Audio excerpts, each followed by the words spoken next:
Bismillahirrahmanirrahim. Assalamualaikum warahmatullahi wabarakatuh. Alhamdulillahirabbil alamin wassalatu wassalamu ala asrafil anbiya'i wal mursalin sayyidina Muhammadin wa ala alihi wa sahbihi ajmain amma ba'du. Perkenalkan, nama saya Muhammad Nabhan Fajruddin. Saya dari UIN Wali Songo Semarang akan mempresentasikan artikel atau berdasarkan penelitian yang sudah saya lakukan yang berjudul Pendidikan Akhlak Menghargai Perbedaan melalui Learning Community di Ma'iyah Gandong Syafaat Semarang. Perlu diketahui bahwa penelitian ini saya dibantu oleh dosen pembimbing saya, yaitu Dr. Nasiruddin MAG. Baik, masuk ke pendahuluan bahwa era sekarang ini yang dimana dikenal dengan era post-truth, di mana banyaknya informasi atau banjir informasi yang terjadi, terus kemudian muncul hoak-hoak, yang pada intinya adalah post-truth merupakan kebenaran yang nampak seolah kebohongan ataupun kebohongan yang bisa nampak seolah kebenaran seperti itu. Jadi tidak tahu nih apa nih ini benar atau tidak. Oleh karena itu uh, menimbulkan banjirnya informasi. Dengan banjirnya informasi ini menimbulkan atau membumbui keberagaman yang ada di Indonesia. Yang kita ketahui bersama bahwa Indonesia merupakan negara yang beragam, negara yang multikulturalisme. Sehingga dengan adanya post-truth ini, maka menimbulkan perbedaan-perbedaan yang ada. Nah, menurut sosiolog, memandang bahwa perbedaan pendirian, perbedaan kepentingan, dan perbedaan perebutan kesempatan dan sarana itu merupakan salah satu penyebab konflik. Nah, timbulnya potensi konflik yang begitu besar di Indonesia, maka diperlukan pendidikan akhlak menghargai perbedaan yang baik dan tepat. Seperti yang dicontohkan oleh Nabi Shallallahu Alaihi Wasallam yang merupakan suri tauladan kita semua, bahwa beliau sangat berhasil dalam memimpin Madinah yang pada saat itu penduduknya itu beragam. Tidak hanya orang Islam saja, tapi banyak dari kalangan-kalangan yang lain yang hidup di dalam uh, kota Madinah. Tapi Nabi Shallallahu Alaihi Wasallam berhasil berinteraksi dengan masyarakat yang plural seperti itu. Nah, dalam konteks Indonesia, Hamka salah satu tokoh pendidikan akhlak menyimpulkan pendekatan pendidikan yang sesuai dengan Al-Qur'an, Quran surat An-Nahl ayat 125. Yang pertama adalah al-hikmah atau bijaksana, bahwa pendidikan itu dilaksanakan secara bijaksana, tidak kolot, tidak terlalu fleksibel, tapi secara bijak. Kemudian yang kedua adalah mau'idotul hasanah. Pendidikan harusnya dilakukan dengan perkataan yang lemah lembut atau kelemah lembutan tutur kata. Nah, ketika kelemah lembutan yang disampaikan oleh pendidik atau pemateri, maka akan mudah diterima juga oleh para pendidik. Kemudian jadilhum billati hiya ahsan, bahwa pendidikan itu harus dilakukan secara dialogis, dialektika setara. Jadi ketika ada pertukaran informasi dengan jalur dialogis tersebut, maka pendidikan ataupun saling tukar informasi itu menimbulkan kayanya informasi dan juga memupuk akhlak menghargai perbedaan satu sama lain. Nah, di Indonesia ada suatu komunitas yang cukup unik yang bernama Ma'iyah. Ma'iyah merupakan salah satu komunitas belajar atau learning community yang memiliki prinsip keilmuan, spiritualitas, dan kegembiraan. Di dalam Ma'iyah memiliki salah satu konsep yang menarik, yakni sinau bareng atau dalam bahasa Indonesia adalah belajar bersama. Jadi di situ dibalut dengan kebersamaan, belajar bersama, kemudian ada juga nilai-nilai spiritualitas dan tidak mengikat.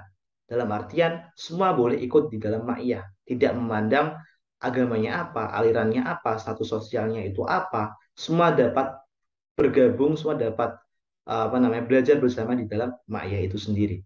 Nah, oleh karena itu, dengan keunikan yang ada di Ma'iyah dan kemudian pentingnya pendidikan akhlak menghargai perbedaan di Indonesia, maka peneliti tertarik untuk meliti bagaimana pendidikan akhlak menghargai perbedaan melalui learning community di Ma'iyah Gambang Syafaat Semarang.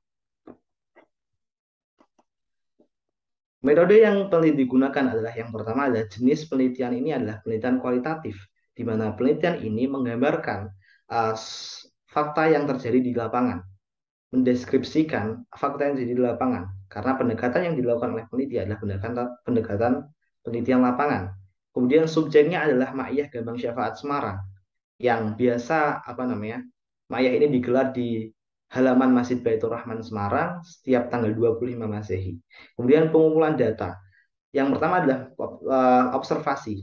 Peneliti mengobservasi jalannya proses pendidikan akhlak menghargai perbedaan atau Ma'iyah Gabang Syafaat Semarang, kemudian mewawancarai baik terkait penggiat maupun jamaah dan juga outsider dari Ma'iyah Gabang Syafaat itu sendiri. Kemudian dokumentasi.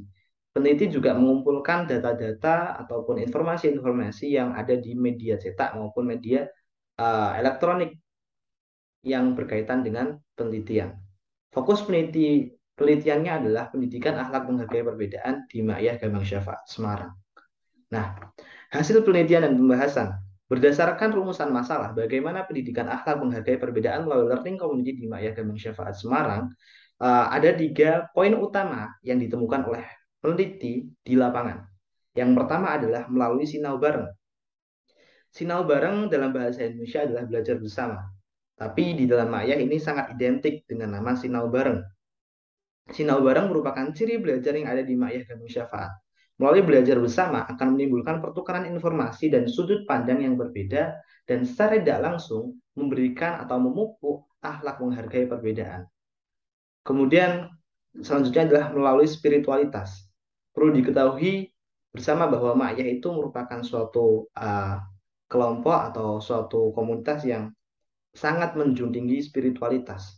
Di, di pelaksanaannya sebelum melakukan sinau bareng atau belajar bersama terjadi apa namanya kegiatan pembacaan ayat suci Al-Quran bersama-sama, kemudian sholawat kepada Nabi dan juga doa-doa yang memupuk kita untuk senantiasa usul berhubungan kepada Allah Subhanahu wa Ta'ala. Nah, spiritualitas merupakan hubungan baik kepada Tuhan, sehingga hablum minallah dan hablum minas merupakan satu kesatuan yang saling berdialektika satu sama lain. Oleh karena itu, spiritualitas sangat berperan dalam membentuk hubungan sama makhluk, karena makhluk merupakan ciptaan zat yang maha agung, yaitu Allah Subhanahu wa Ta'ala. Jadi saling berkaitan antara hablum minallah dan hablum minas. Kemudian yang ketiga adalah melalui penanaman nilai. Yang pertama adalah nilai kerendah hatian. Bahwa di Ma'iyah itu tidak ada strata guru dan murid, narasumber maupun pendengar, kiai maupun santri tidak ada. Tapi di dalam Ma'iyah itu semuanya adalah murid yang saling ingin haus akan ilmu, ingin apa namanya akan pengetahuan-pengetahuan yang ada, saling berbagi informasi dan itu saling menumbuhkan satu sama lain. Oleh karena itu tidak ada apa namanya tidak ada strata-strata seperti itu. Kemudian nilai kebersamaan sesuai dengan namanya ma'iyah dari kata ma'a dalam bahasa Arab yang berarti bersama, maka ma'iyah itu menjalin kebersamaan dengan gurauan, dengan candaan, dengan obrolan-obrolan yang apa namanya yang hangat seperti itu. Kemudian nilai menghormati sesama.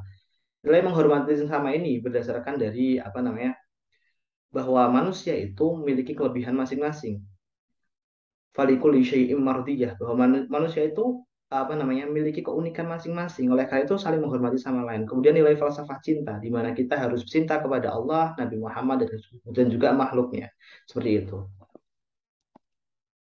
Berdasarkan penelitian yang telah dilakukan di lapangan, dapat disimpulkan bahwa proses pendidikan akhlak menghargai perbedaan dilakukan melalui sinau bareng, spiritualitas, penanaman nilai-nilai seperti kerendah hatian, kebersamaan, menghormati sama, dan falsafah cinta.